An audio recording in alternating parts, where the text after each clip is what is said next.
Hello, hello, hello, hello.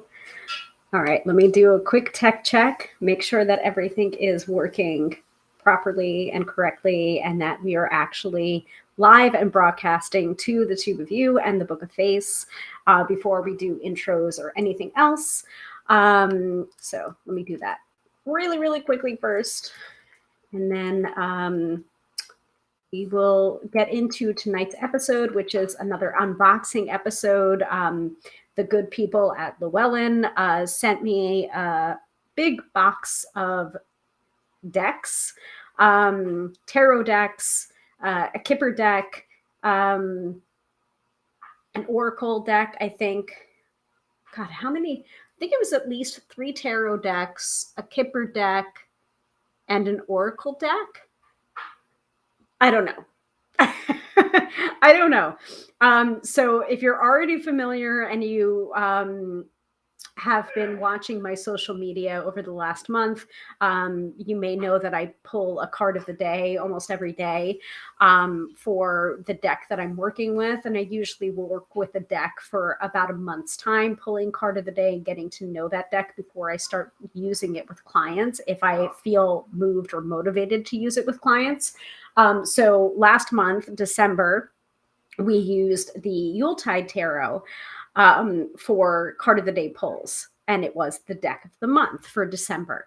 This month is the Witch Sister Tarot deck by Julia Jeffrey. And so what I'd like to do is I like to start the month with an unboxing, coming into it fresh, showing you guys the different features of the deck, the packaging, the major arcana, the minor arcana, card stock, what the companion book looks like, and then also during the course of the episode, I try and do the mid-episode reading with the deck, and I also try to, I do the mid-episode reading with that deck. So, and then from that point on, I will pull card of the day from that deck that I'm working with. So even before I've done the tech check, I'm seeing the comments rolling in. So I know things are working on both the Tube of You and the Book of Face, but I'm still going to double check to make sure. So like Dina is here. Happy New Year. Happy New Year to you as well, Dina. Katie is here. Hello to Katie. Some of my loyal viewers that have been joining us over 4 years that I've been doing this live stream on Friday night. So I thank all of you for your loyal viewership. So we'll get into some things, some catch-up stuff as well on this episode. As you can see, I'm broadcasting from my studio or my auxiliary studio at my friend's house because we are doing a birthday celebration for one of our friends. So I wish I had smell-o-vision for you guys because the smells that are coming out of the kitchen are amazing. So you may hear some background noise going on, and if you do hear it, that's what that is. There is a good meal being cooked in process. So in honor of our friend's birthday. So let me just double check the two of you. Looks good. Looks good. Let me check. Okay, cool. That looks good. Fantastic. And let me double check. Yeah, looks good. Everything looks good. Hooray. But if things start to not look good, if you can't see me or hear me at any point during the broadcast, please go ahead and drop that into the chat so that you can let me know if things are starting to get a little bit hinky, so I can refresh or try and do some troubleshooting. So Fran is also here. Happy New Year to everybody. Happy New Year. Happy New Year. Of course, as soon as I close up the Book of Face, we already have someone soliciting readings in the chat. If you happen to get mentioned by someone that's soliciting, send me friend request or inbox me for reading, please go ahead and ignore, report, block, etc. I will never ever do that. I don't have the time. I don't have the time to go on to somebody else's live stream and try and solicit readings. And it's just a big old fat no-no. So if you happen to see that happening, please go ahead and block or report. And I'm going to try and do that also as I'm broadcasting. It might be a little bit too much for me to broadcast and block and report spammers at the same time, but I'll attempt it. So let's see here. And while I'm doing that, let's get into the intro. So yeah, I can do that while I'm running the intro. So stay tuned, everybody, and I'm going to yes, I mean, Katie, you're absolutely right. It's rude to solicit on somebody else's live. I agree with you 110%. But yet you've been around here long enough to know that it does and unfortunately happen. So I will be right back in about 26 seconds after we show the intro on what we are covering on tonight's episode. But spoiler alert, it's an unboxing.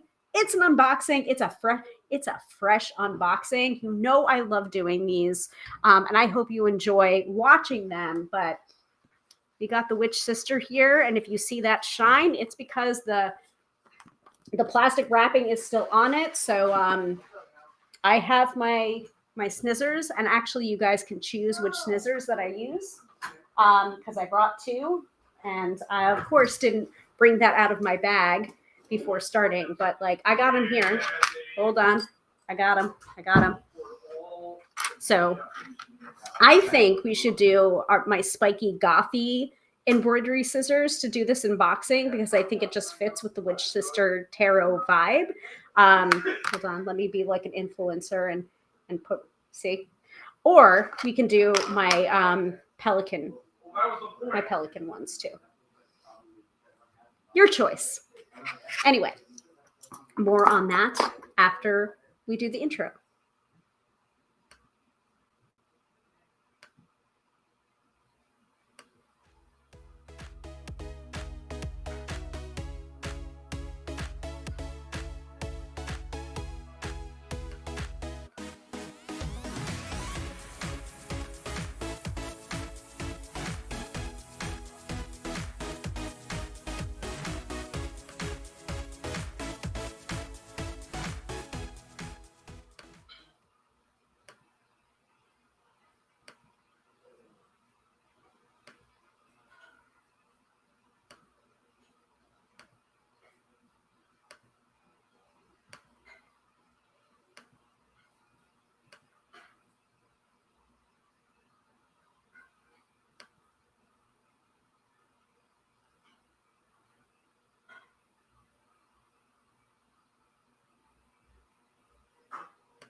I'm sorry, I missed something there.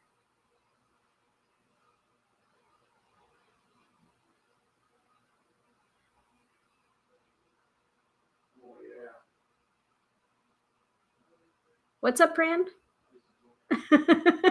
I'm seeing comments from Fran, but I'm not understanding the context of them. If it's the audio bad, is the video bad? What's going on? Or is it just the mentioning of the spammers? I don't know.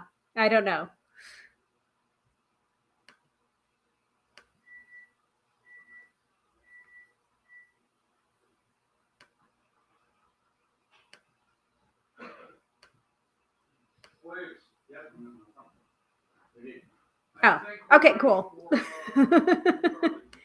It's not you, it's me, that kind of thing. Okay. Anyway, welcome to everybody that's tuning in.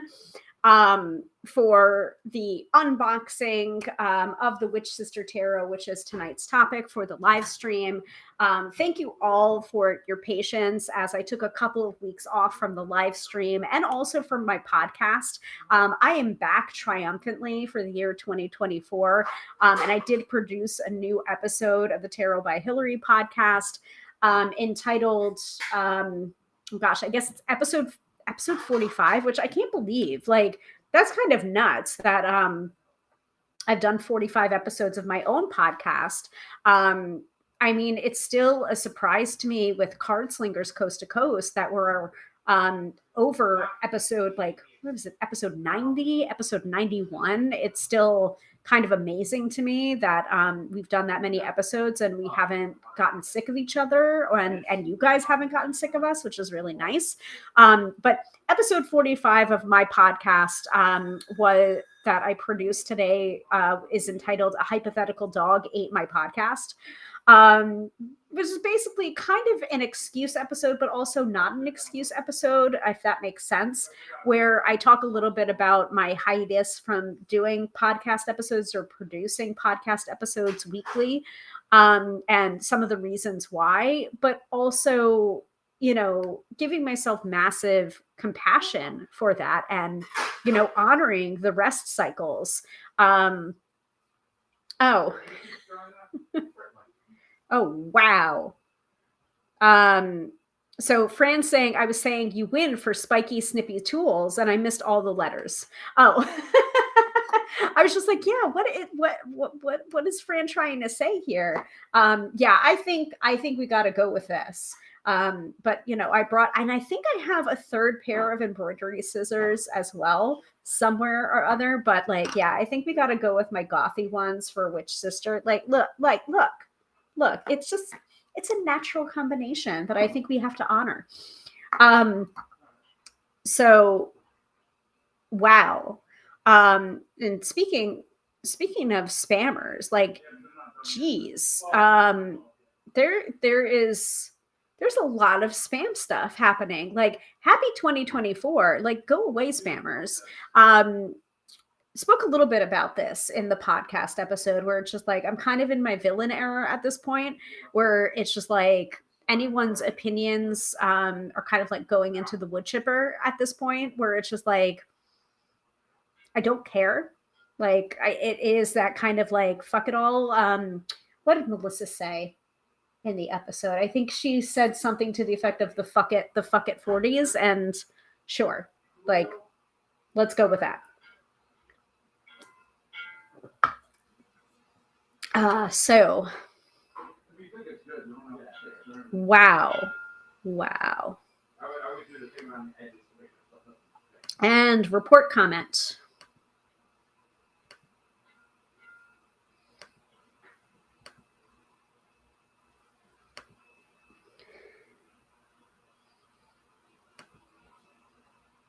And report comments.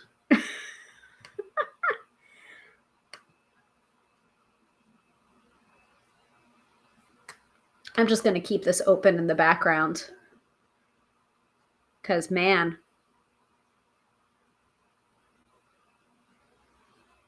some, you know, speaking of spammers, besides the, like, I don't want to give them enough.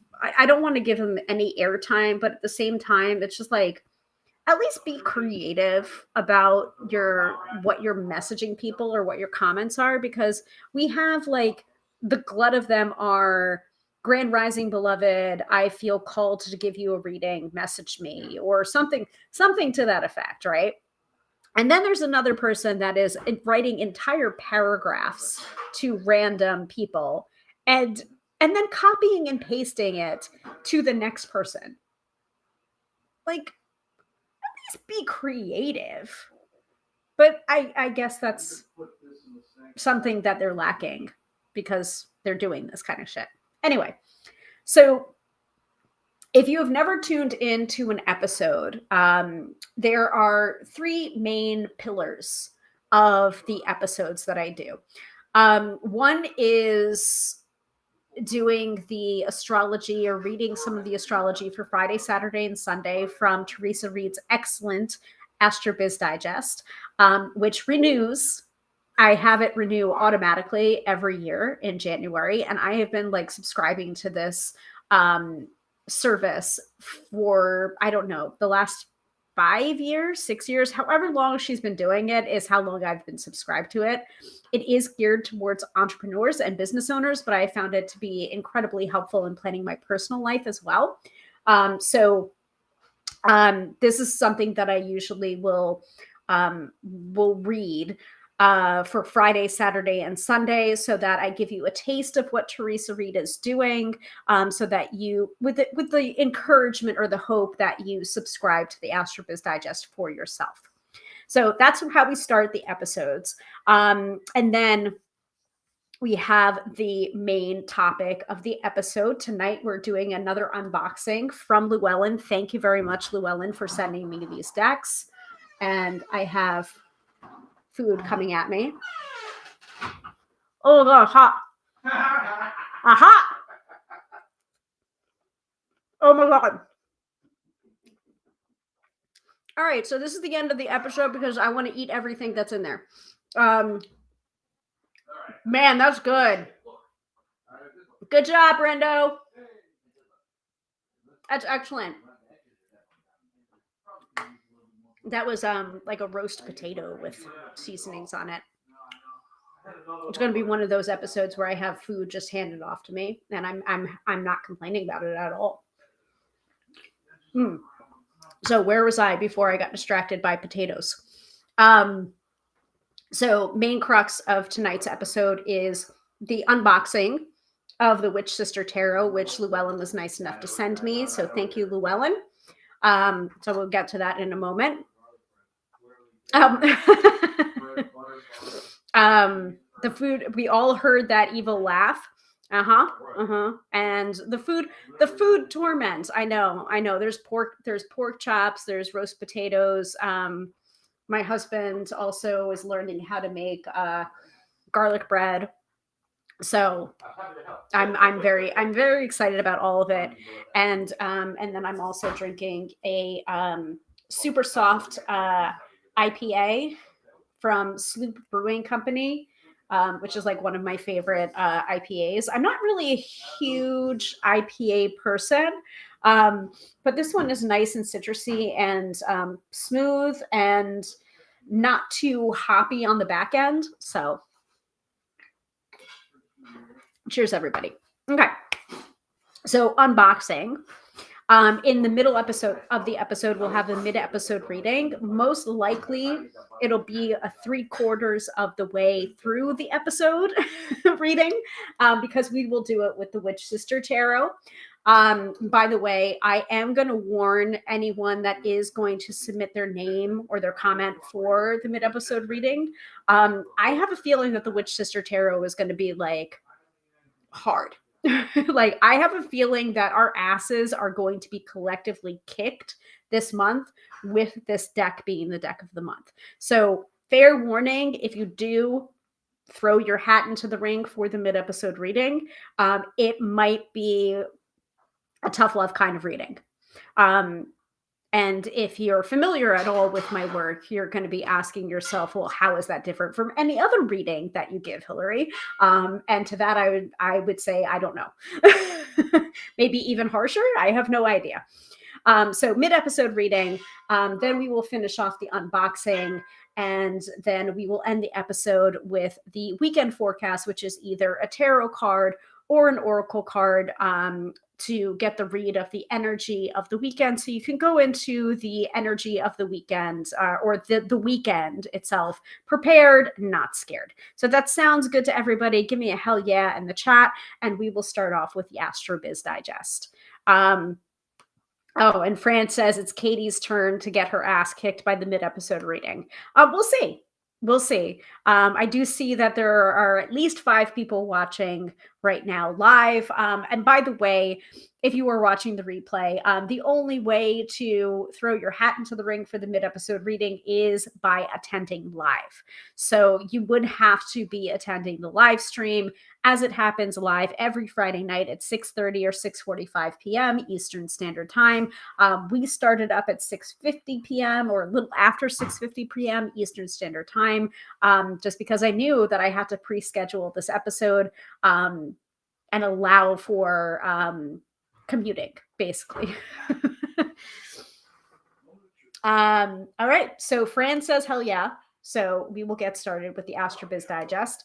I was going to pull it up onto my phone, but I put it somewhere else. So I guess I will look on the other tab, follow along here.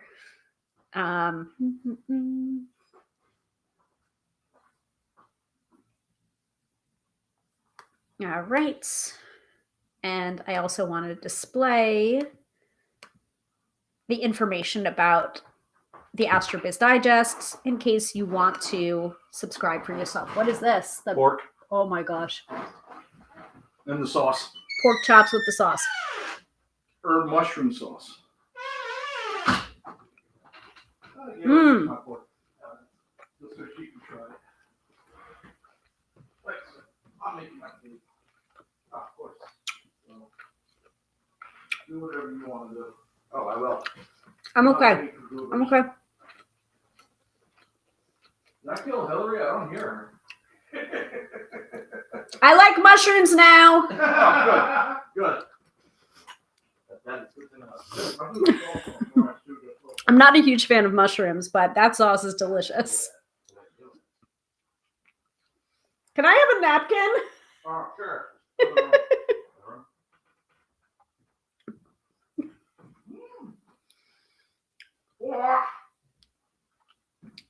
That was really good. That was really good. Thank you. Everyone's like, we heard that evil laugh.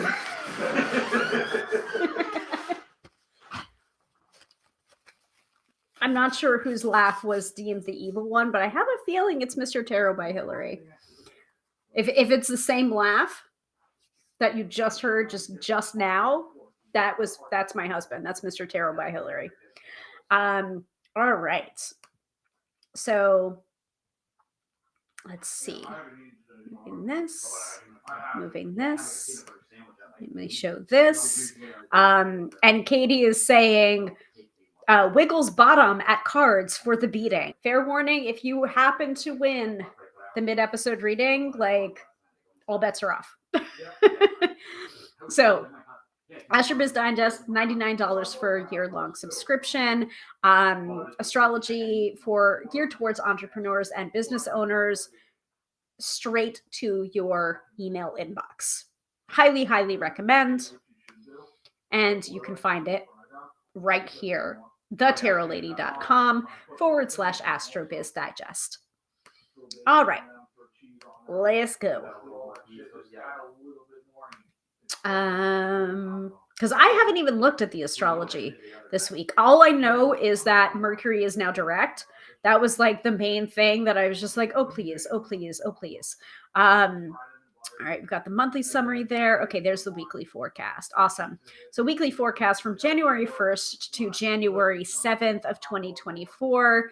After weeks of frustration, Mercury is finally direct on January 1st. Woohoo! This is good news as we kick off 2024. Over the next few weeks, travel and communication improve. You can get where you need to go and say what you mean. I'm just going to tilt this down a little bit because my back. Speaking of the villain 40s or the fuck it 40s, like my back is just like, whoo, okay.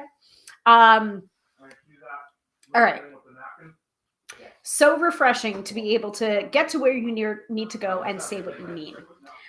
You were also granted permission to sign contracts and purchase new technology. Yay. So Teresa's freaky Mercury retrograde story, she got an unhinged email from a follower who claimed that she only pulled good cards for Libras. And I read that story firsthand and I was just shaking my head and laughing. So other than Mercury finally going direct, Mars enters Capricorn on the 4th, which is fantastic. So that happened yesterday. Why? Why is that fantastic? Mars is exalted in the sign of the mountain goat, which brings all of the best qualities of the red planet forward. Determination and ambition are on overdrive, allowing you to move mountains towards your biggest goals. Make bold decisions, strategize your rise to the top, and work your ass off. You'll be amazed at what you can accomplish during this period, which lasts until February 13th. So I also want to recommend if like knowing your natal chart, knowing where your where Mars appears and in what sign in your natal chart can only help you to greater understand the AstroBiz Digest and how it personally impacts and affects you. So, for example, I know that my Mars is in Aries natally.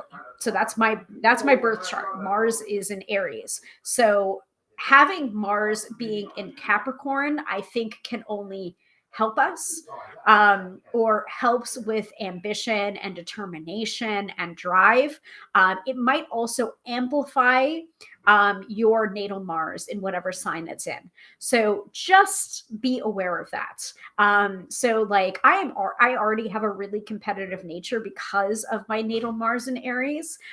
So I know that I need to like probably walk that back or be a little bit more careful about the concept of competition at this time. So the little, hot tip. All right. So Katie says, I think we can expect the beating from your cards, Hilary. We watch them beat you. We know what to expect. Thanks. No, that's very sweet of you. Thank you. Thank you. Yes. All right. So back to the AstroBiz Digest. So those are the two big transits that we've got going on. So specifics. So Friday, research, intuition, and top secret projects are in when the moon slides into mysterious Scorpio at 7:39 a.m. Eastern Standard Time. While this lunation tends to be low-key, it's the best for delighting your VIPs with exclusive deals or content. So that might have been the reason why I decided to finally put out a podcast episode after weeks of not doing it or months of not doing it. Do that when the moon sextiles Mars at 9:03 a.m. Well, it came out a little bit later than that. A special email to your fave clients at this time could lead to solid sales. The Scorpio moon is also an excellent lunation for financial management. Take care of taxes and record keeping. Don't forget to balance the business budget. Do this activity at 2:49 p.m. when the moon trines Saturn.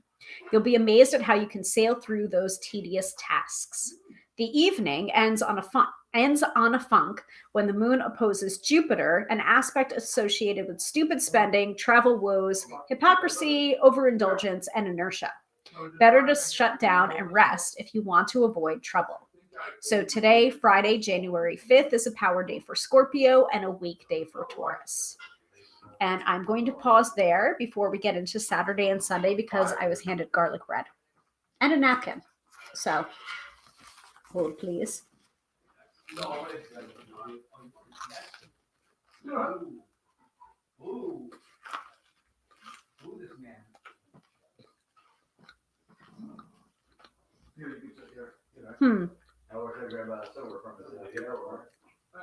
I feel like I need to do the unboxing on another day because I feel like I'm going to miss out on food.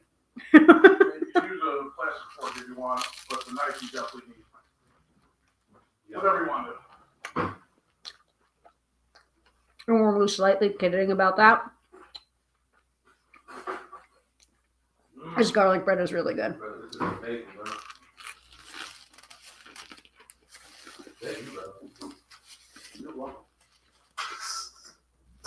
I know my hands are greasy.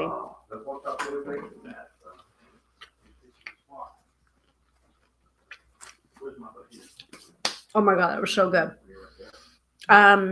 Yes. So Katie's saying my favorite garlic bread has mixed herbs on it as well. Yes, I think that's what was done. Yes, it is homemade. It is homemade. Oh my god. Thank you. Mm-hmm. But no, thank you. Mm-hmm. Thank you. No, release it. I want to show. Oh. Sucker. Ah, damn it. There you go. Ah. There is the garlic bread. Yeah, I was gonna say. Right. It's really good. I just speaker one in there too.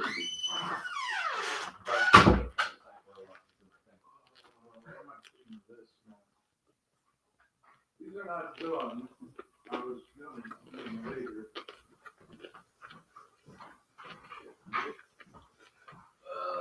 Move you. Oh my god, it's so good. She's tasting the fries. I ate her in. I didn't. Not know you meant the whole plate. Mm-hmm. I actually assumed you already ate fries. I hope you all enjoyed the tug of war that you witnessed. What did you eat instead? So Katie says, I was thinking you need to wash your hands before the unboxing. I do treat my cards with respect, but they're not too bad. They're not too bad. Fran says, I love making my own bread. Now, okay, I will say the garlic bread is not completely from scratch. We did purchase a French bread, a French loaf. But the rest of it was done. Yep. Nice looking bread. Yep. We eat well. All right. Let's continue with Saturday and Sunday. So Saturday is problematic. Oh, fantastic. Great. Thanks to the Sun Chiron Square, which kicks in at 3:35 a.m. and holds court for 24 hours. Okay, great. The walking wounded and clout chasers are looking for a bite.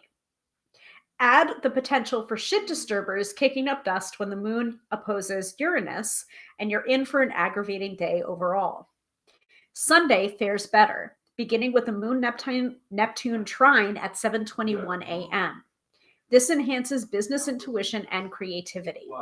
Get up early and you can knock out a bunch of content stat. The afternoon puts the moon into Sagittarius at 4:08 p.m., a lunation best for travel, broadcasting, publishing, and expansion. The 2 days that follow should feel optimistic too. However, a dour vibe is present at 11:11 p.m. Eastern Standard Time on Sunday when the moon squares Saturn.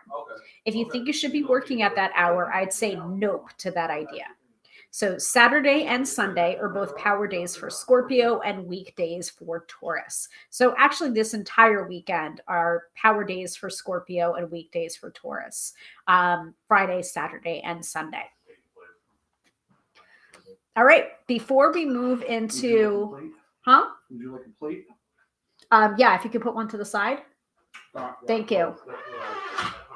Yeah, I wasn't sure if she wanted it now, but yeah, I was gonna make it for Before it gets eaten. Does anyone have any questions about the astrology from the past week? If your Monday was weird, if your Tuesday was weird, Wednesday, and I can take a quick peek at the AstroBiz Digest before we move on to the actual unboxing.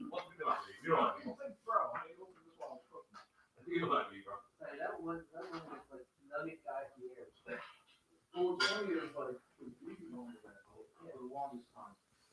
Nothing that you wanted that one, so she initiated her weight. I think that she gave the Hilary or whatever.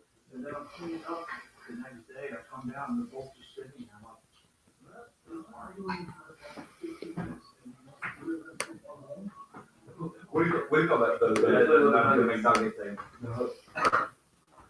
Yeah, Dave, check it out.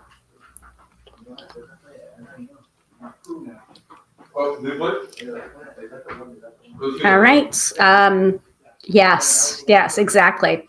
Oh, and that was another aspect that I wanted to talk about too. So Katie says, nothing from me, just glad planets are going direct. I think that between now and April, I believe that there are few, if any, planets that are retrograde. So it could be a period of time for really swift momentum and change and energy. So like a lot of forward motion happening. So Fran says this whole week was too long on Tuesday, and I was off on Monday. So that could just be a symptom of, New Year's. But let's take a look at Tuesday. So Tuesday, yeah. So opposition between the moon and Neptune at 9:50 causes confusion in the morning, deceptive emails, funky communication, foggy thinking. Another tricky aspect occurred when the moon squared Mars at 5:13 p.m., an aspect that brings out aggressive critics. So the best plan for Tuesday was to be remaining centered on your to-do list. But yeah, so those were like the big two things that were happening on Tuesday that could have made things a little bit hinky. Moon opposition between Moon and Neptune, and Moon squared Mars. Also, power day for Virgo, weak day for Pisces. So if you have Pisces figuring strongly in your chart, that might have been the reason why.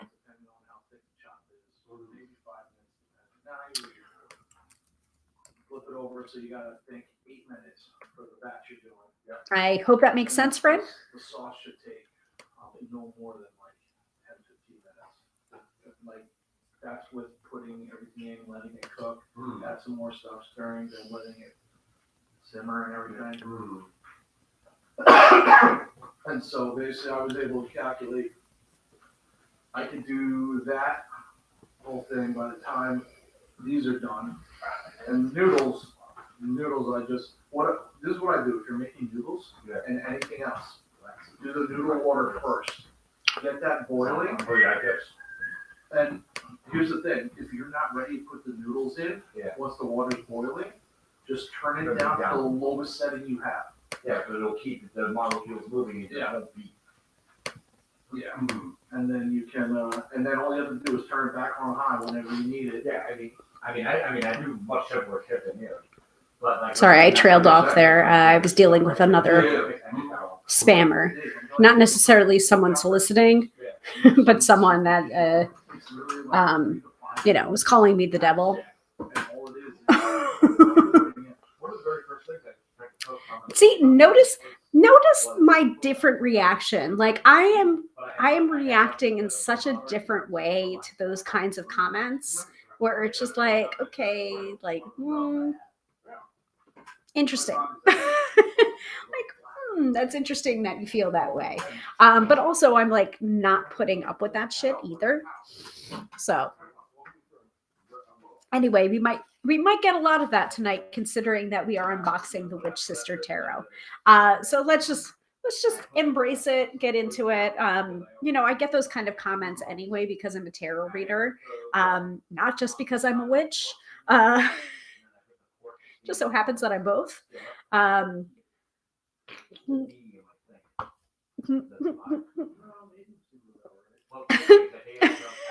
sorry, that made me crack up, Fran. That was nearly a spit take all over my computer monitor. So well done. Why, thank you for noticing.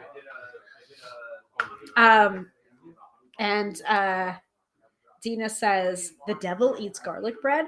Yeah, I mean, oh no. Garlic is supposed to ward away vampires, not the devil.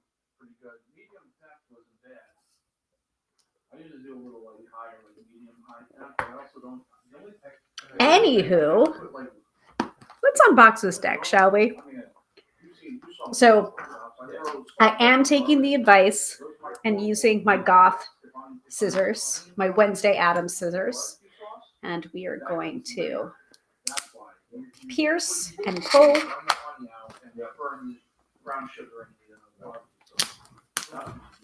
And I think there is talk of cooking going on in the other room. And I'm actually probably going to end up speeding up this unboxing because I'm really hungry and that food is really good. So, unseal. She is open. She is ready. Again, I stand good packaging. I also stand a magnetic closure. So we have another good box with a magnetic closure happening with the Witch Sister Tarot. Nice. Katie said they haven't learned the lesson from the Old Testament if they think tarot is the evil thing. Very true. Very, very true. So, magnetic closure, loving it. Good sturdy packaging. And the Witch Sister Tarot is by Julia Jeffrey. So, fly into the heart of tarot with your witch sisters. Mm-hmm. Thrumming with the power of Celtic legends and kindred spirits, this hauntingly beautiful deck captures the bold and mysterious nature of witchcraft. Julia Jeffrey's evocative artwork reimagines the Rider-Waite-Smith system into a world of iconic witches, magical familiars, and extraordinary stories. Oh, I'm in. I am so in for this. The full-color guidebook shows you how to invoke the aid of deities, connect with the elements, and make magic in your readings. Each card inspires a profound sense of chosen family through which you'll find boundless wisdom and your sisters in tarot. Okay. So what is included in this deck is the 78 card deck and a 240 page full color guidebook. So we're going to open her up. Oh, yeah. Love this. The magic of the ancestors beats in your blood. Feel its power and free your wild soul.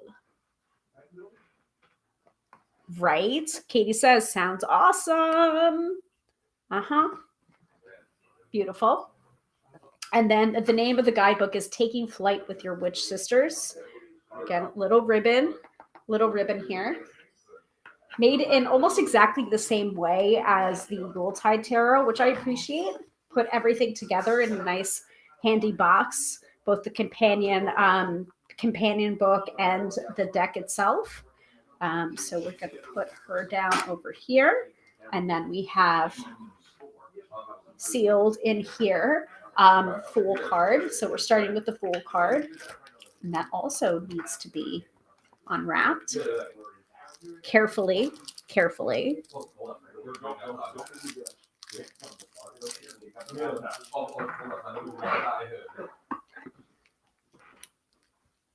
Got these scissors.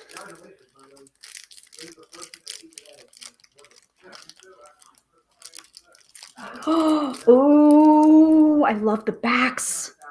Oh, I did not expect the backs to look like that with the packaging. Oh, that is such a nice surprise. Oh, I'm so excited. So excited.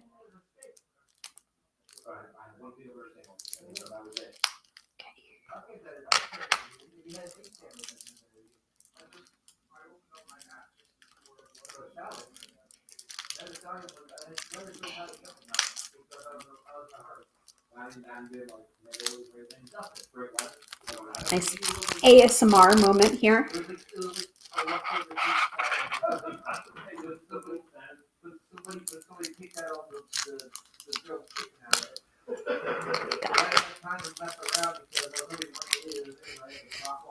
Yes, I am sniffing it.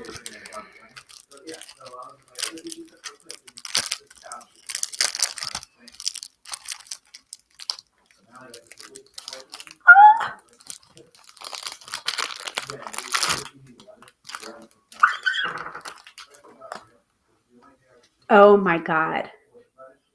Glossy.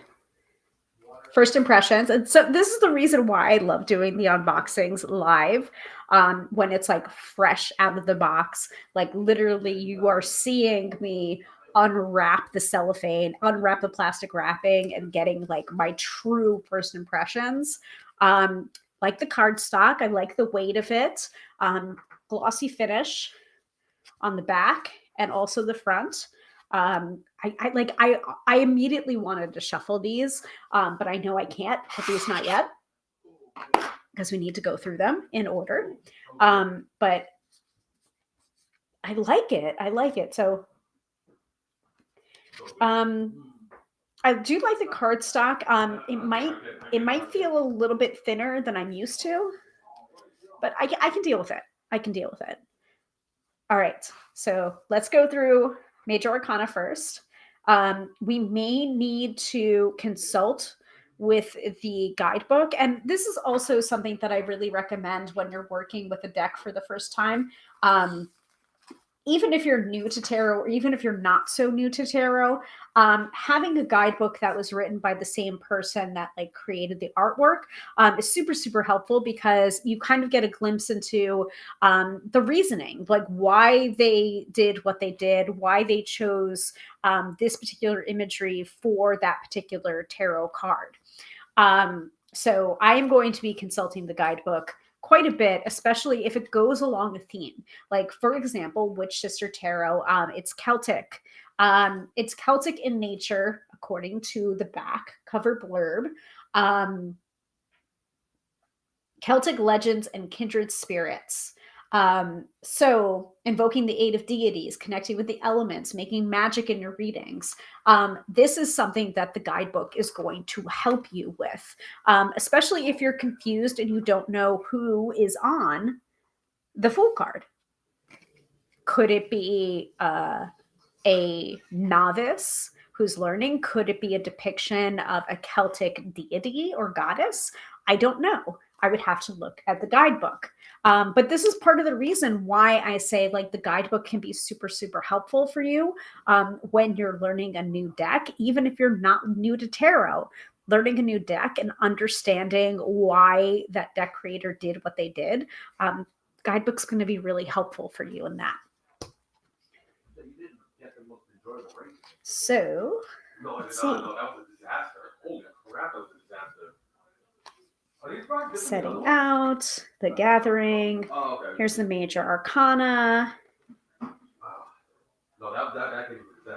So, for example, here we have, instead of like the Fool's dog, we have a hare. This young witch girl and her doe hare companion are both poised and ready for the mighty leap. When the moment comes, they'll fly like the wind through the long summer grasses, but for now they are still, scenting the change in the air that comes with the gloaming. The moon has just risen, and the blue shadows deepen and shimmer after the heat of the day. They don't know yet what adventures or dangers lie before them, but they have no doubt they can outrun any hawk, hound, or hunter. So that's just the paragraph. It's not even the divinatory meaning. Ooh, me likey. Okay, so let's go through the rest of the Major Arcana. I got distracted there for a second. The Fool. The Magician. Who was this RJ Barrett wannabe? I don't know how to pronounce this, but this is the High Priestess, Nick Nevin. Nick Nevin? I can't believe all four of these made it back. The Queen of Elfeme. Three of them made it back. Wait, who else? I'm sure like. No, I thought that for you. Oh, Jesus. The Tree of Life. So there's definitely renaming going on.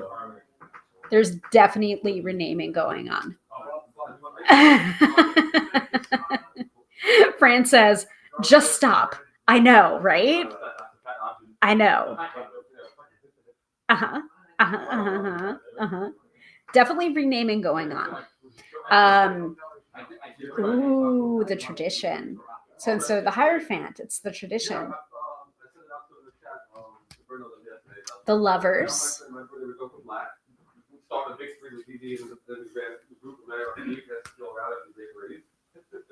Flight. So instead of the Chariot. Strength. I don't have the newest one. I have the previous one. The Hermit. 23 had that one. Actually, I recently downloaded that. Oh, nice. I was fucking with it. The spinner of threads instead of the wheel of fortune. I'll give it a year. And I will play the 24 version from the Justice. Oh,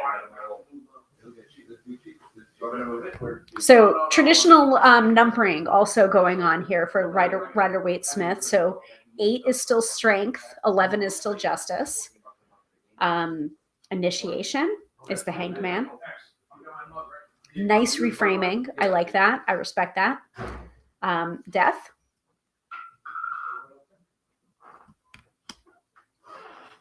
Flow. Which one is that one? Flow number 14. Yeah, I'm not sure which card that's supposed to be. Do you need a drink? No, I'm fine, honey. Okay. I've still got mine. I'm still nursing it. Okay, I want to make sure you're okay. Did you guys already do a shot? Well, I mean, they're making Captain Cokes and Jack and Cokes and shit. I was going to do a shot instead of drinking that. Do you want me to bring you a shot? Do you want to get me a shot? Sure. Screwball? Yes, please. All right. Lord of the Forest is the devil. Why do I not know what number 14 is? Yes, I've been reading tarot for I don't know how many years, and sometimes I still don't remember the major arcana. I'll have to look it back up. Lord of the Forest, so it's a devil.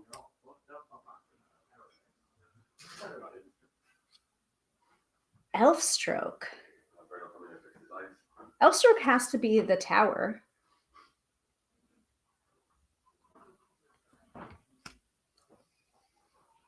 Ancient Starlight. So that must be the star. Moonchild for the moon.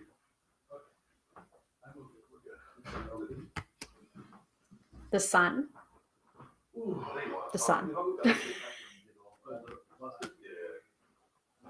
Renewal for the judgment card, I guess.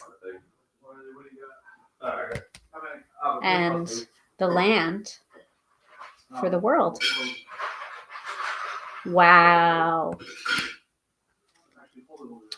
So I'm not going to take us through the entirety of the minor arcana. It's almost like I want to be surprised by some of the minor arcana or the depiction that Julia Jeffrey chose for the minor arcana. So I kind of want to have it come up organically over the course of the next month. So I'm just going to go ahead and shuffle this up right now, at least shuffle up the minor arcana right now. Temperance, thank you. Yeah, Katie says, loving these. Oh my God, like I'm absolutely in love with the backs of these cards. So this back of the cards, this almost rivals the Meraki Meraki tarot deck that I got from Jamie from Boucher Designs. And I think that's the second edition that I have. I think they're releasing a third edition. But it just reminds me so much. Oh, okay, that's a flyer card. It reminds me so much of like that flower combination from the Meraki tarot, but in a different way. Like I love them for similar and different reasons. All right, let's see what this flyer card is. All right, I'm going to have to look this up, but it says 9 of Skies. So I'm going to look this up and see what I need to know right now, because that was definitely a flyer card, like flew out of my hands onto the floor. So Fran says Temperance is number 14. Thank you very much. And also I am going to have to fight ordering it. Well, I got lucky, and my name got mentioned into the mix of people that should have a reviewer copy of certain decks. So again, thank you to Llewellyn. I'm like moving up in the world, I guess. So I'm very happy that Llewellyn sent me a box of all of this. Are you doing this with me? Yes, I'm ready. Yeah. Hold on. Happy birthday, X. Ready up? Happy birthday, X. Happy birthday, X. Thank you, Hilary. Thank you for that. Thanks, honey. Very professional show that we got going on tonight. Yes, it's My bad. incredibly professional. Hey, listen, I warned them. That's a good recipe. Probably good here too. All right. So I am going to look up the 9 of Skies because we just had the flyer card. Fresh deck, fresh book smell. Fran is also saying happy birthday to my friend. Thank you so much, Fran. All right. Let's see. 9 of Skies. So I'm going to assume that 9 of Skies is going to be 9 of Air, which would be 9 of Swords. Again, this is the reason why a companion book is so helpful in case of renaming. If the major arcana is renamed or if the minor arcana suits are renamed, go to the guidebook so that you know, 1, if that's happening, and 2, the reasons for that happening.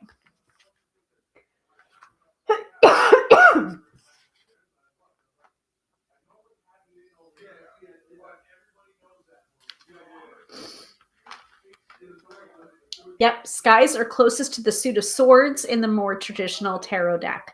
And of course, their element is air. So there you go. Katie says, we are all friends here. We like your level of professionalism. It's real and human. Thank you. I feel like I have an herb from the garlic bread stuck in my throat right now. So that's real. So 9 of Swords. Oh my. So this might be the weekend forecast. I have no idea. We'll see. Well, we might pull another card for the weekend forecast though, but this is definitely a flower card, so I got to read it. In punishment for shaming her, the hero Lu was cursed by his mother, the goddess Arianrod, so he could never have a mortal wife or become king. The magicians Moth and Gwydion created a woman for him out of the flowers of the oak, the broom, and the meadowsweet. They called her, I can't pronounce this. Man, I didn't expect Welsh to be in here. I don't know why I didn't think there was going to be Welsh in here, but of course, I guess my Welsh ancestors are coming for me. Blodeuwedd.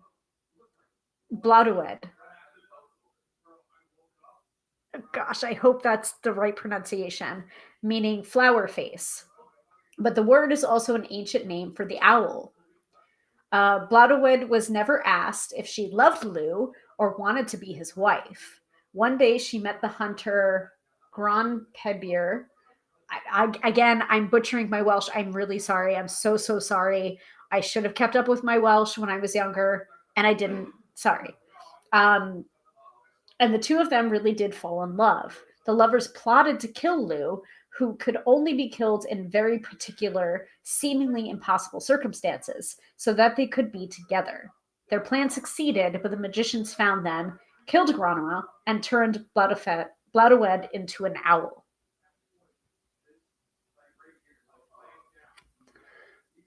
Okay.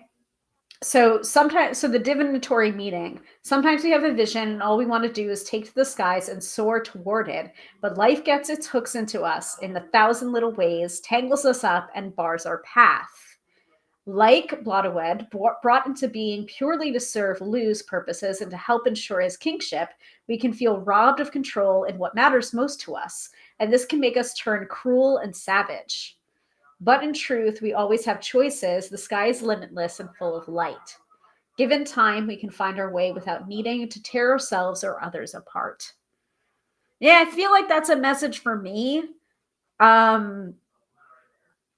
So yeah, like what I was saying before, where this deck is going to come for us again and again. Maybe I should have been more specific or just, given up the ghost and said, it's going to come for me. I know it's going to come for me. all of my decks come for me. What was Katie saying before? It's just like, we know it's going to come for you because we've seen it. So it's going to come for us. It's going to come for you. But yeah, that was the flyer card. So ouch. So first impressions, not only about this, but also about like the companion book, I am noticing that there is no reversed meanings. So maybe Julia Jeffrey is the type of reader or deck creator that doesn't read with reversals. And if you read with reversals, you may want to consider not reading with reversals with this deck. Or you can continue to read with reversals, but just know that the companion book is not going to give you a reversed interpretation. You would have to make that on your own. Yeah. Katie says, that's it. Come for you. Come for us. Okay. See, you know, if you ask for it, they're going to give it though. So, are there any requests for, so Indira is asking, hey, can I get a reading, please? Stay tuned for the mid-episode reading, which someone will get an opportunity to win a reading with me live on the broadcast. So I will tell you all about those details when we're there. But stay tuned. Or you can book a reading with me, tarotbyhilary.com. All right. So is there any particular card people want to look at? Look at the 6 of trees. Like, come on. The facial expressions in these cards, it's like the same facial expression that the High Priestess has on my tarot tattoo. It's like that like bitch please kind of energy is coming off of this deck. Also, I know that Liz worked with this deck. I don't know if she worked entirely with this deck for the month of not November, December. But I know she was pulling cards from this deck, and some of the interpretations she was just like it was on. So I had that feeling not just from initially seeing the box cover of this deck, but I also got a sense of its brusqueness from the cards that she was pulling and the interpretations that she was giving. So queens, please. All right. So core cards are also a little bit different in this. There's Maid. I think Maid is probably either the page or the knight. There's Maid, there's Witch, there's Queen, and there's King. So I have a feeling that Maid is pages, Witch is knight, Queen is queen, King is king. So Queen of Stones is probably going to be Queen of Pentacles. So there's Queen of Stones.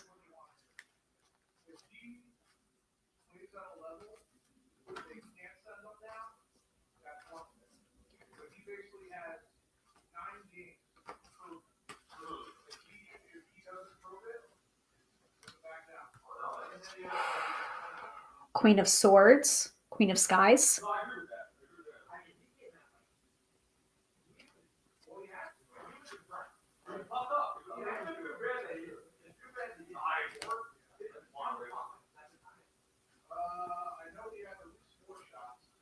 Queen of Trees. Queen of Trees feels like Queen of Wands.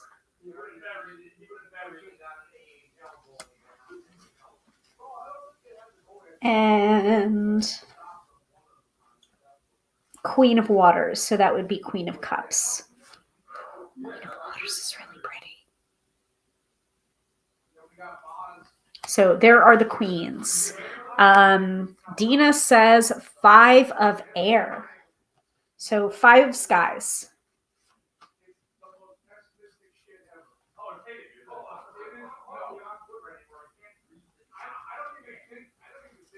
Five of skies. Five of skies.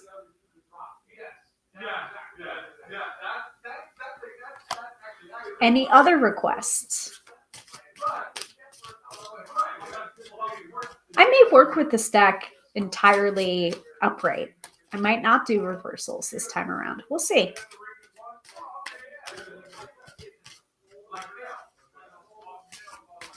I mean, I can't remember who it was that said it. I think it might have been Jamie that said it in one of our past Card Slingers Coast to Coast episodes, where she talked about how there are some decks that don't feel like they require reversals, so she doesn't do reversals for those decks. And I think this might be. I usually just read with reversals no matter what the deck is, but I think this might be the rare exception where it's just like, yeah, I don't feel like it's necessary. I don't feel like I need to. But we'll see. We'll see how my opinion might change as I work through this deck this month. Katie says 9 of Wands and 10 of Wands. So wands, I think, what did I say? Trees? Let's take a look.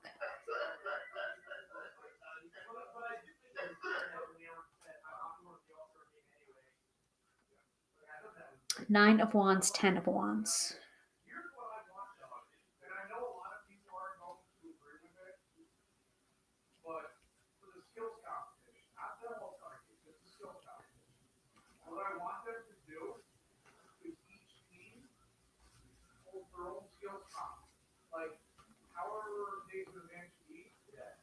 I think it's trees. Yes. So 9 of trees and 10 of trees.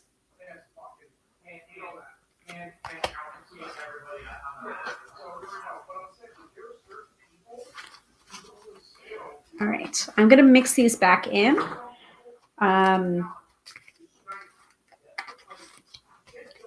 Any other questions that y'all might have about the individual cards before I shuffle in the major arcana and we move on to the mid-episode reading? I am like so in love with the back of these. Oh, I'm so excited.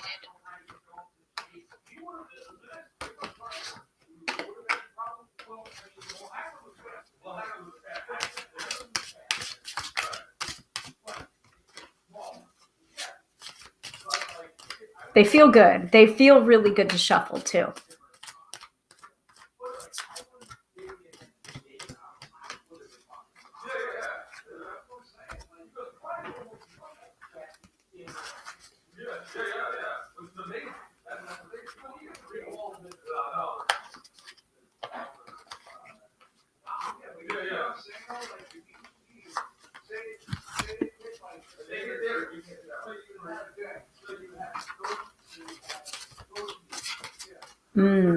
That's an excellent point. And I had a little bit of that when I was shuffling through or like looking through. I'm wondering how hard these might be to read just by looking at images, since most are just faces of witches. They also do have some animals in them too. So I think this might be a good deck if you already have a sense of what animals mean, or if you're familiar with medicine cards, or if you're familiar with like the Animal Spirit Oracle deck. You might get more out of these cards if you already have a background of knowing what different animals represent. But again, like this is the reason why a companion book or a guidebook can be really invaluable. So it kind of fills in the gaps.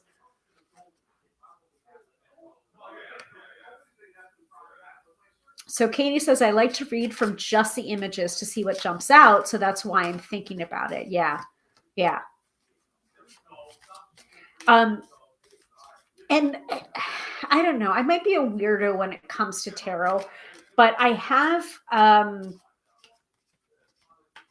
don't know, an approach to tarot when a deck deviates not necessarily wildly from the Rider-Waite-Smith, but I do remember in the back of my mind the visual interpretation from the Rider-Waite-Smith, and I will take that and layer on top of the deck that I'm working with to see if I can, again, fill in those gaps. Maybe that's just me.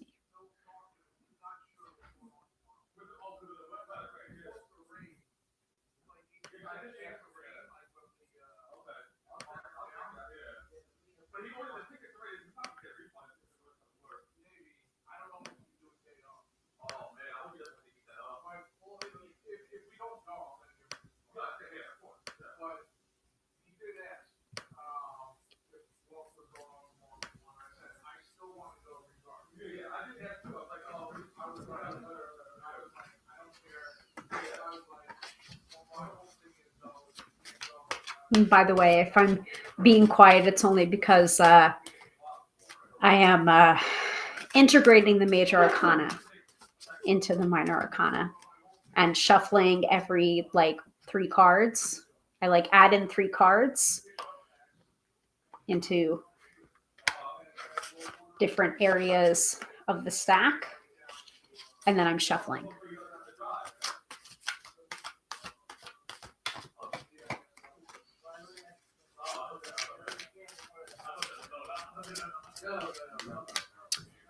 So Katie says, I do the same. Okay, good. So I'm not that much of a weirdo, or at least we're a weirdo in the same way, Katie, of course. I do the same. I recall the meaning from the main deck I first worked with. Right. So actually, like, this is part of the reason why I talk about the Tarot Nova deck with such fondness and also with such disdain at the same time, because it's such a simple deck, but that was the very first deck that I read tarot with. And so it made it very, very difficult to learn tarot on that deck because it was such a simplistic deck that some of the keywords that I thought of when I saw those simplistic pictures have stuck. They've just stuck this entire time that I've been reading tarot, and it's very hard for me to get out of that mentality or that keyword for that particular card. Like, for example, the Four of Pentacles or Four of Coins was depicted as a little gritty piggy in the Tarot Nova deck. So from then on, Four of Pentacles, like, it doesn't matter. It doesn't matter what deck I use. I still think of that little greedy piggy holding all of those coins, because that's how it was depicted in the Tarot Nova. And so it's almost harder for me to get out of that mindset about the Four of Pentacles and how it's not just the freaking miser card. So it's both a blessing and a curse at the same time.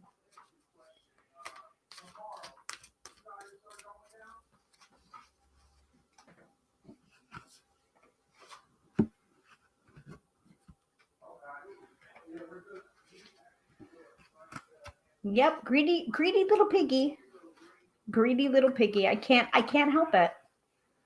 And now if I had that deck with me right now, which I don't, I could show you, but I'm telling you right now, look up the Four of Pentacles or the Four of Coins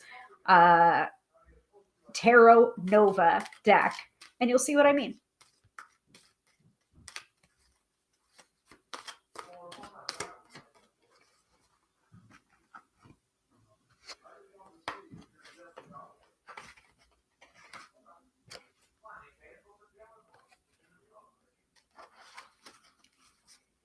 All right. I feel like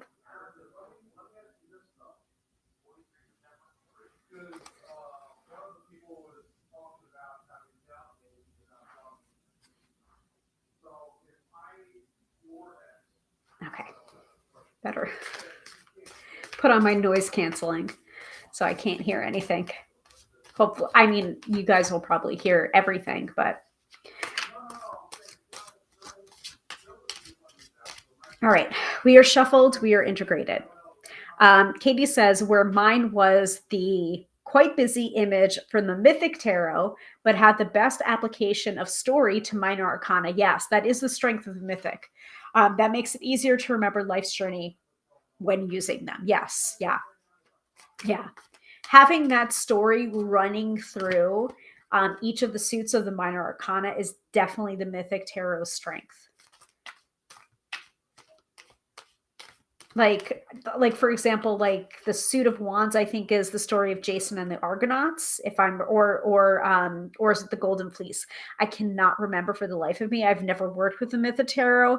I did teach someone when I ran my tarot intuitive course, I think for the first time, the first cohort, they came into it using the Mythic Tarot, and they were just like, oh, is that okay? And I'm just like, yeah, sure, it's okay, as long as there's a story. As long as there's a story on the cards, like, yeah, we can work. I can work with that. We can work with that. We can figure it out. Like, you're in the right place. But me personally, I've never owned the Mythic Tarot, just because, like, I just never owned the Mythic Tarot. But I do understand that it has, I think it's Greek myths, and it's like one Greek myth, a suit. So each suit is paired with a Greek myth from beginning to end. Yes. See? Right. Jason and the Argonauts includes the Golden Fleece part of it. Right. So, but you're absolutely right. The minor arcana, I think, can only benefit from a strong through line of a story for each suit. And I wish more people or more deck creators would do that. Another deck that I think really exemplifies this, and I don't know if people would necessarily like it or not, and it either way, it's out of print at this point. Tarot of the Burrows, which was a photographic deck by Courtney Weber and George Courtney. And I'm not just saying this because they were my friends. They had this through line through the photographs of each suit, where it's just like the cups suit, like the Ace of Cups through the Ace through 10 had that sense of like it was the same models in the photographs for each card. So like the Two of Cups, where they're like just falling in love, versus like the Five of Cups versus the Six of Cups, the Seven of Cups. Like you can see the evolution of the relationship happening in the Suit of Cups. I think more decks should do that. Yeah. Psyche and Eros for cups. Because it is this natural progression. And then people start to get really, really confused when they're just like, well, why am I getting an ending card when I asked about the beginning of something? And it's just like, you answered your own question and at the asking of the question. Like, why am I getting an ending card with? And it's just like, because maybe that situation is not meant to be, or maybe that situation is ending before it's really beginning, or maybe there's something blocking the situation that you're just not seeing, and maybe you should look at the interpretation of the card. But there's definite strength to knowing that the minor arcana, especially the pip cards Ace through 10, are talking about a journey. And if you're getting aces for a situation that's ending, or you're getting fives for a situation that's beginning or ending, like that can also tell you something in the reading.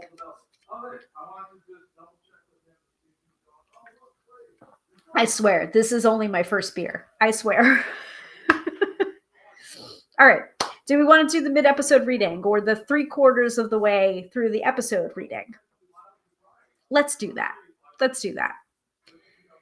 All right. So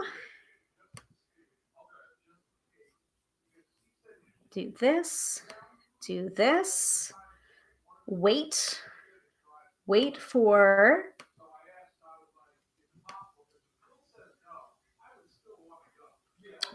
the snake.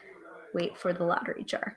All right, we're ready. So to be considered to win the mid-episode reading, please drop a comment, preferably a nice comment, into the chat. I'll give it about 2 minutes, and then we will have the lottery jar choose a winner. It is the most diplomatic way I can think of to do the mid-episode reading. And if you've been tuning in for a while for the live stream, you would know that it used to be a free-for-all of people just coming in while I'm trying to teach and asking for a reading. Oh, can you pull a card for me? Oh, can you? No, I can't pull a card for you. Yes, exactly. Katie says, time to be beaten up by witches. This witch included.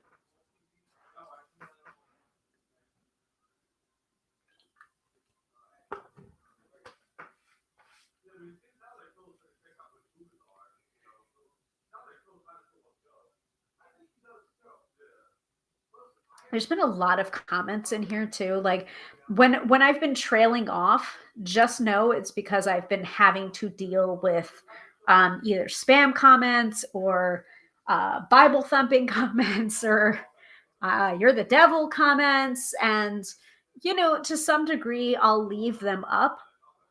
And to other times, I'm just going to be like, yeah, I'm just going to report you. Like, I don't need that shit on my feed. I don't know who she is, but her name is Julia Fox, and I don't know. I guess she's an influencer. She might be a model. I'm not sure. But she had this really great comment about trolls, and she said she's like, "Oh, I just leave it up because, if I leave it up, it's just like, oh, how embarrassing for you.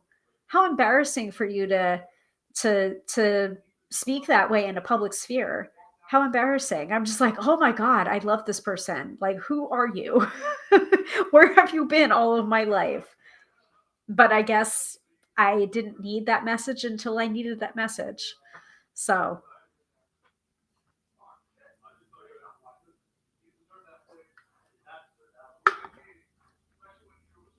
All right, Dina's in. So Katie's in, Dina's in. So we've got a little bit of a competition going on. It's not a foregone conclusion that Katie's going to get this reading, even though I think that Katie is going to get this reading. We'll see. We'll see. I'll give it another minute.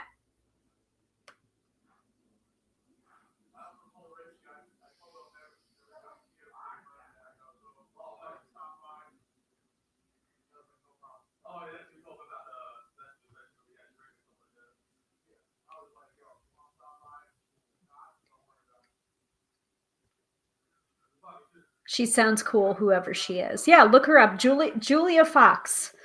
And she also wrote a book. I think she wrote like a memoir. I'm not sure.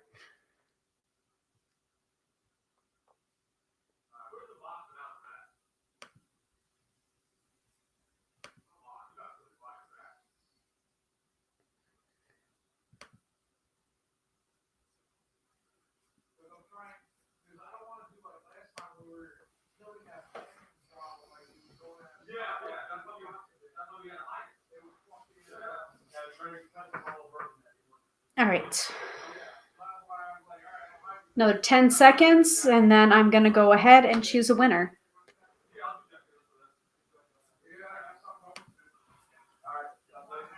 Oh my God, I'm like so obsessed with the back of this deck. So cool.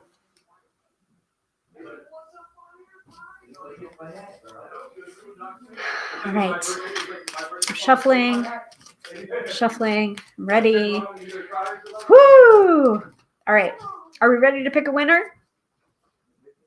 Winner, chicken dinner. Here we go. See, I told you. I would defer to the. Wait a minute. Did Dina just say I would refer to the owl? Defer to the owl. Well, that happened. That happened anyway. Didn't I just say it? I knew that Katie was going to get this reading. I knew it. You knew that. Everyone knew it. All right, Katie. So go ahead and put your question into the chat, and we will pull 3 cards from the Witch Sisters Witch Sister Tarot. And I'm shuffling right now.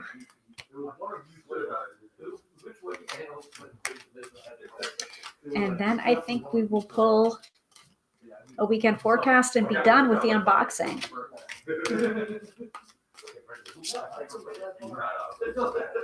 And I apologize in advance. I apologize in advance for possibly how rough this reading is going to be, but listen, if you've been around for this long, you know how my readings are. And it's really amazing to me to see how many people really want those tough love kind of readings.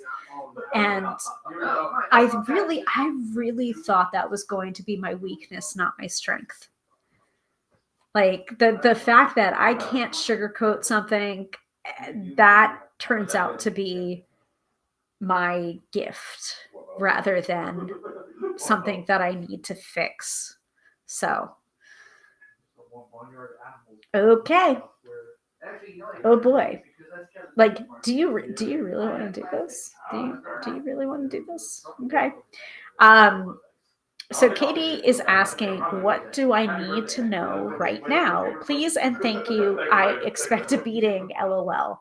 And Dina says, give it to Katie. Okay. All right. I mean, you're asking.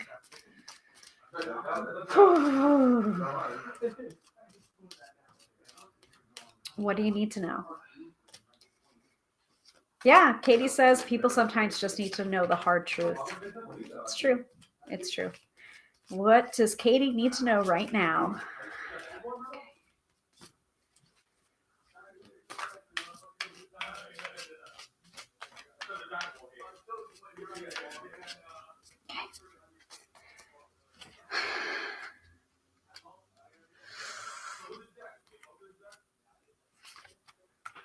Wow, it's almost all pentacles except for the last card. So you've got a lot of earth, and then you've got some water. And I'm not a huge component of like elemental dignities, where you look at the different elements that go along with the suits and you see the combination and you're just like, ooh, that's a good combination or that's a bad combination. However, with pentacles coming up and then with a little bit of water, like what do you get when you mix earth and water? You get mud. So like this mix right now, it's just like you're stuck in some way, and it might be a way of your own making. And so that is both the blessing and the curse of the situation, is that you got yourself into this, but also you can get yourself out of this because you got yourself into this. Does that make any sense for you right now, Katie? Yes or no?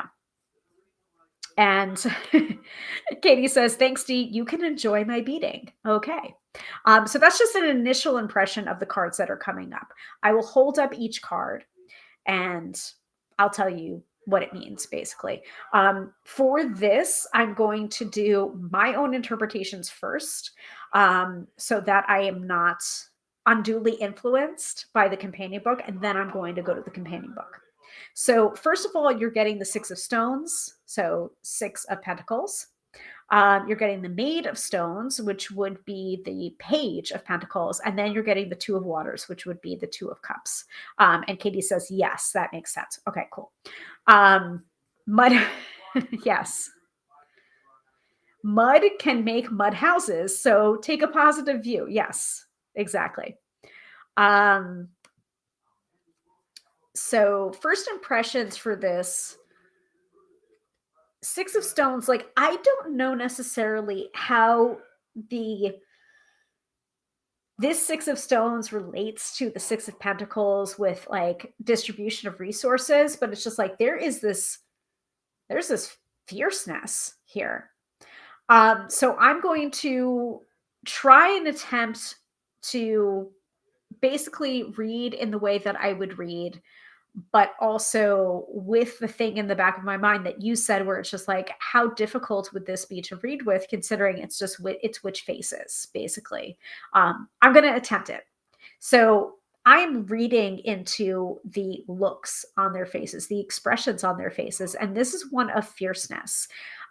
So whatever it is that you were thinking of in the space of your mind, where you're just like, what do I need to know right now? But also there is a certain thing on your mind that you can't help but think of in the downtimes, in the in-betweens. So that is what this reading is addressing. Like, what do you need to know right now? And also, what do you need to know about that specific situation that you were thinking of right now? And to me, there is one, the distribution of resources that is signified by the sixes of the suit. For here, it's distribution of resources, physical resources or money, because it's the Six of Pentacles. But also there is that fierce expression where it's just like, no matter what happens, like how do I put this?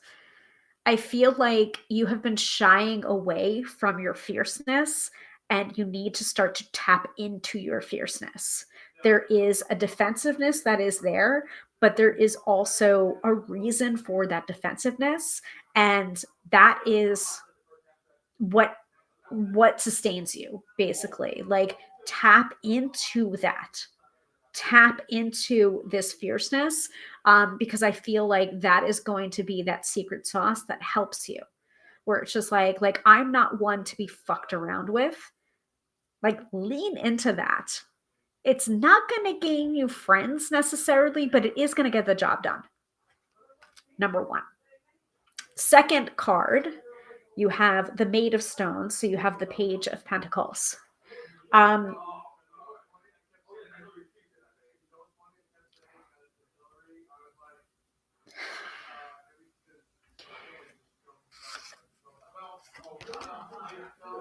So I want to kind of read these in combination with each other, because it's just like there's that fierceness that I talked about in this card, but then there's also this innocence that comes with this card.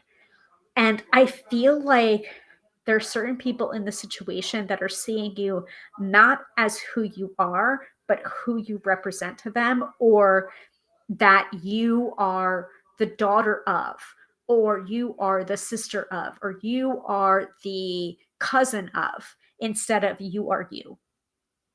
And that can be used.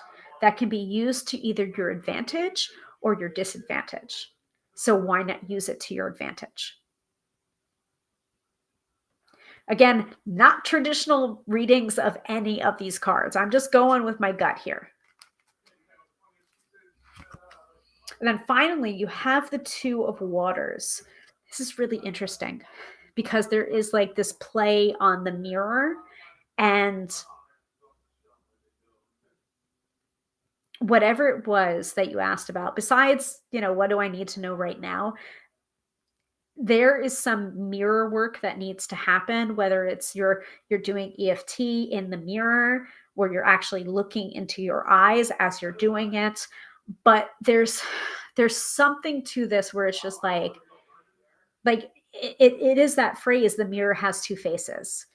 Like, there is something about this situation where it's just like there's also something you like about who you're becoming, but you do not like who you're becoming because of the situation.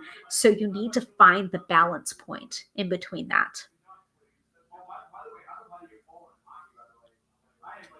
Now, I'm going to stop there. I'm going to go to the guidebook, but let me know how that's resonating for you.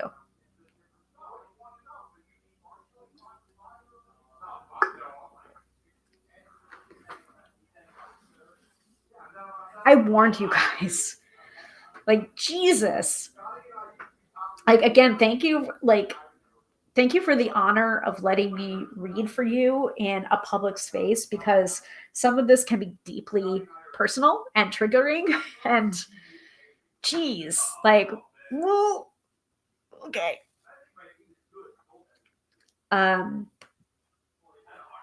Okay, lots to think about. Yes, it's resonating. Okay, good. And also, I apologize.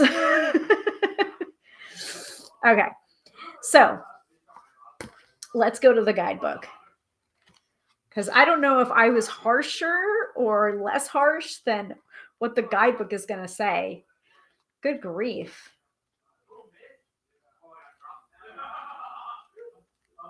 All right, so stones, 6 of stones.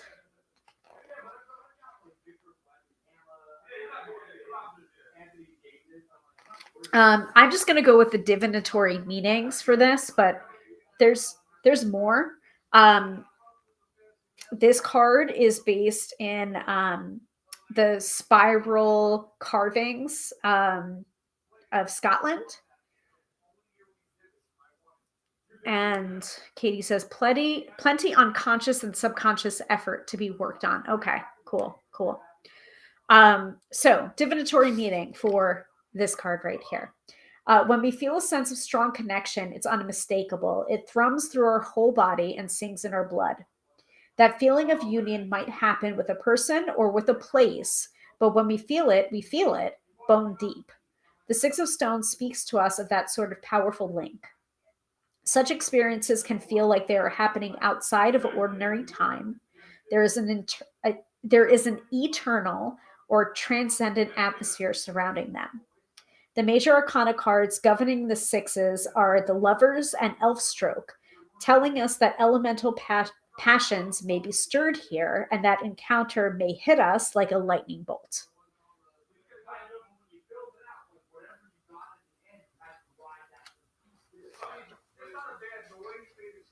Okay. Made of Stones.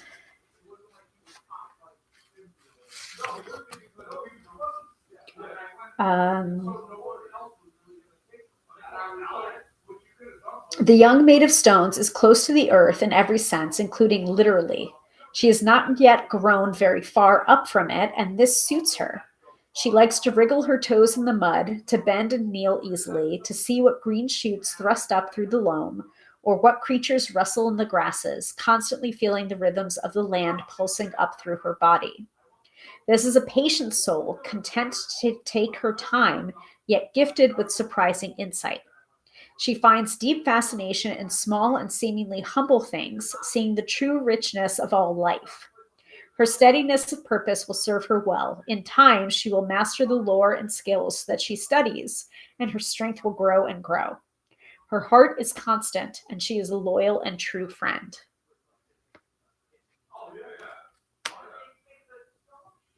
And then also, like, notice how she's holding the hagstone in her hand. That also might be a good talisman for you to hang on to if you have one. Hagstones, also called adder stones for the serpent, symbol of the suit of stones, are naturally hold stones, and according to lore, are powerful healing talismans that can also be used to glimpse the other world or future events by looking through the hole. So if you have a hagstone or you know of one or you want to get one, like that might help with the situation.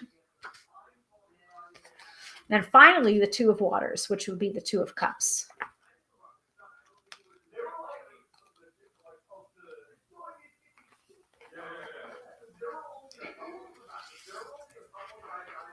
So the 2s in this deck each contain figures that are, in a sense, a reflection of one another.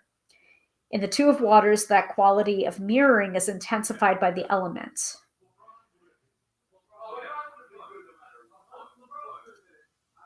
Okay, so Nick Nevin, the High Priestess, rules over the 2s, and the double moon that we see in her card is echoed in the 2 new moons marked on these sisters' brows. Sources of water were huge ritual significance to the Celtic people, and the puttock, symbolic creatures of waters, were symbolic of those places where the water rises. With the 2 of Waters, we begin to follow the stream flowing onwards into the unknown.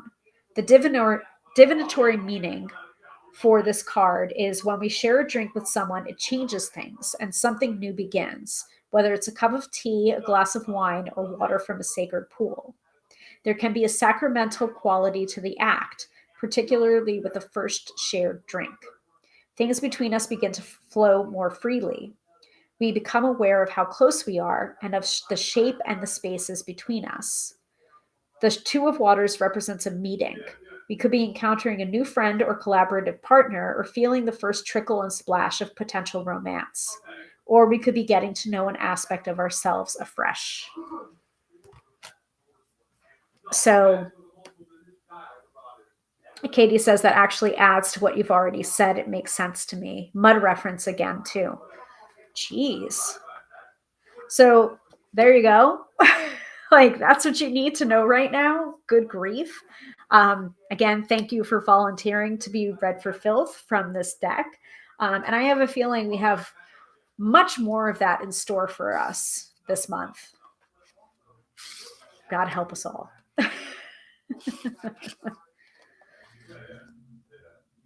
This is really hitting. Okay, good. Good, and I'm sorry at the same time. Ooh. Okay. I hope I brought another deck with me for the weekend forecast.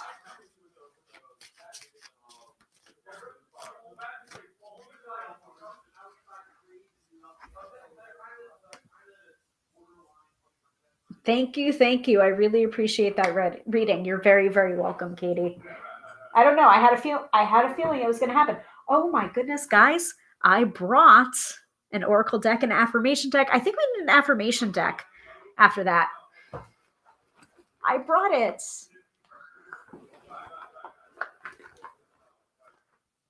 I brought the super attractor. See, I think ahead from time to time. Oh, good. It's not as hard as you think. It was actually encouraging. Fantastic. That's great.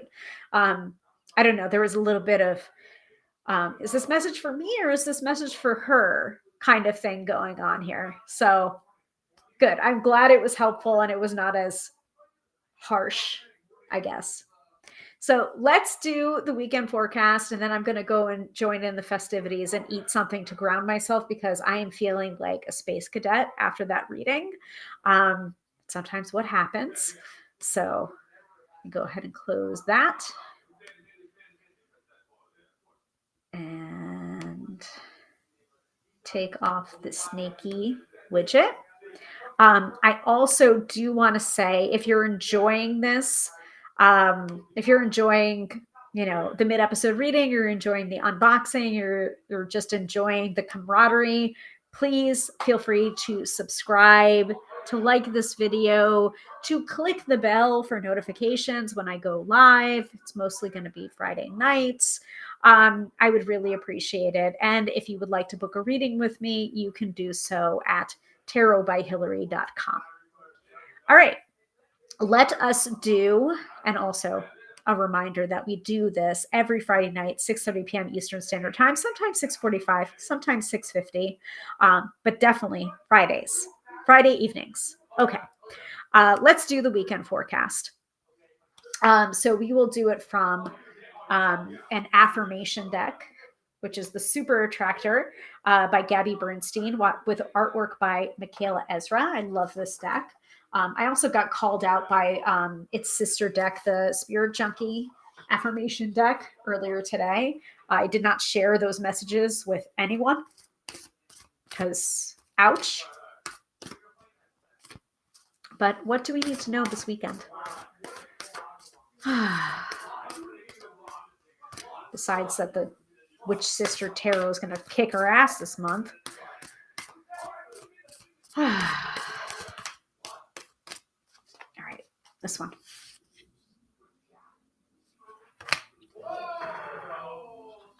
I think gaming is going on right now too.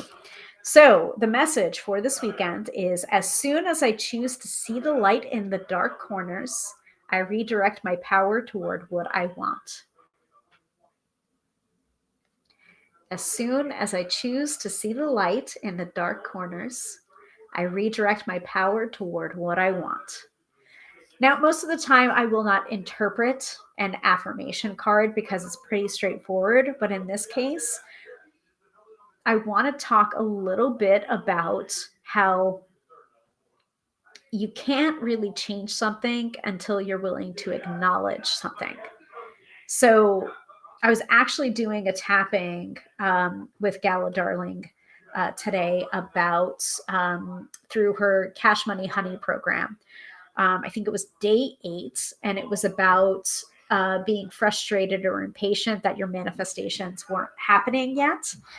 And one of the things that she said before the tapping started was, it's just like a ghost in the house. Like you can't banish the ghost, or you can't get rid of the ghost, or you can't deal with the ghost until you address it, directly. That it's just like, hey, you're a ghost.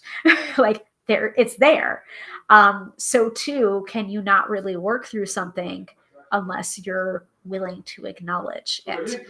So I think for this affirmation card to be coming up for us for this weekend is you've got to see the dark corners in order to be able to see the light, or put the light into the dark corners in order to be able to redirect your power towards what you want. That's my interpretation of the affirmation card. What do you guys think? Think about it. You don't have to think about it now, but just think about it. All right, that's it, guys. Thank you all so much for watching. Thank you for, enjoying the unboxing of the Witch Sisters Tarot deck. Again, I stand a good magnetic closure. I stand good packaging. This deck has both, and we will be working with it for the month of January. So let me go ahead and move that. All right, let me remove this. So once again, I thank you all so much for watching. I hope that the astrology was helpful to you. I hope the unboxing was helpful to you. I hope the reading was helpful to you. I hope the affirmation card was helpful to you. And once again, I am Hilary, professional tarot reader and EFT tapping practitioner, here to demystify the mystical and putting you in touch with the most beautiful of gifts, your own intuition. Because yes, my friends, do not argue with me.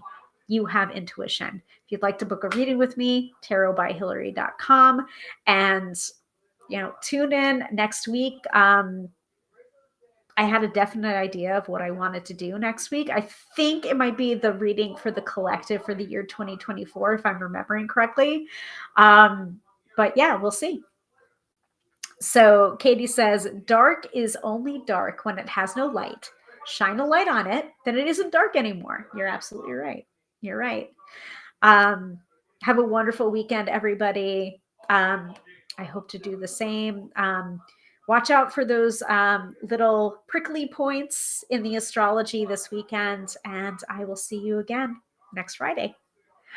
Bye.